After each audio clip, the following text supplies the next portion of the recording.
Hey, welcome. There's a federal election coming up. Don't know what to make of that. A little scary, and here's the reason why. There are myths that get repeated often enough, and they go unchallenged in the media. They end up taking on a pattern of respectability. They become accepted wisdom, and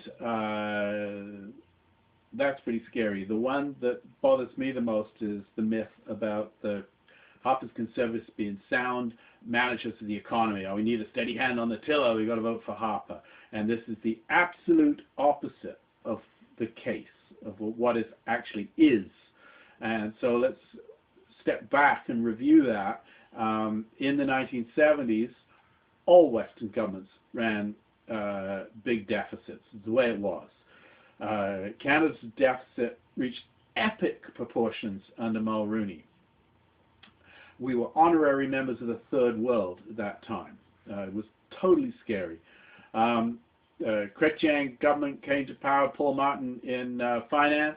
They spent the next 13 years, I think, systematically eliminating that deficit, an enormous cost to their own political principles, and frankly, to us, the citizenry. We paid a huge price for this in the social programs that went away, and the social housing, and God knows, I mean, we gutted the society almost to get rid of this deficit because we had to, because we'd be bankrupt otherwise.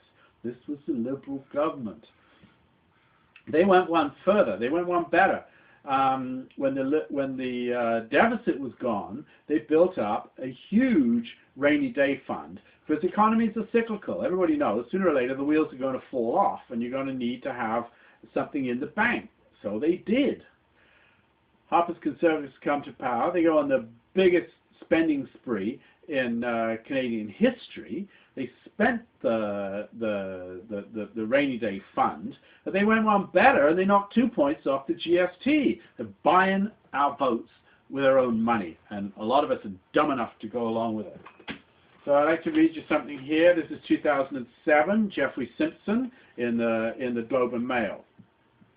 Will politics triumph over sound economics?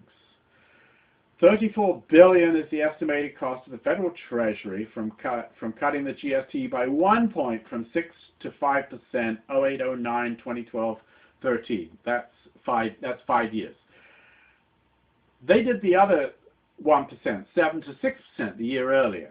So we could extrapolate the $34 billion to $68 billion, but they did it a year earlier. So we know that that's over $70 billion of revenue that they gave up.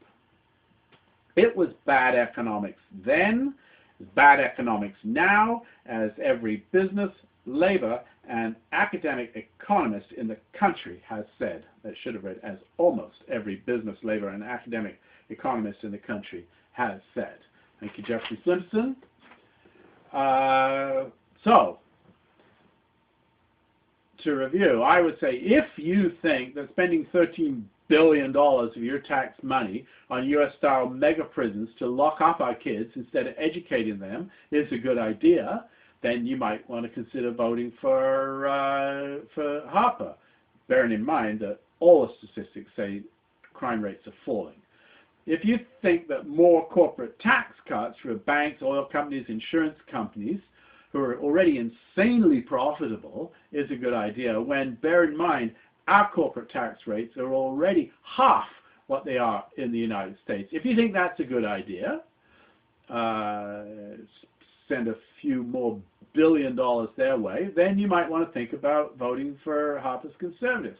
If you think that untended contracts for entirely unnecessary jet fighters is a good idea, when we know from experience 100% of the time these things go double the estimates, and the estimates are scary of what they're going to cost. You know they're going to cost double. If you think that's a good idea, then you might want to consider voting for Harper.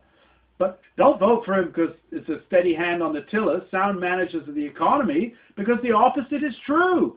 It's crazy. It's bullshit. It's lies. All right. So anyway, vote. Thank you.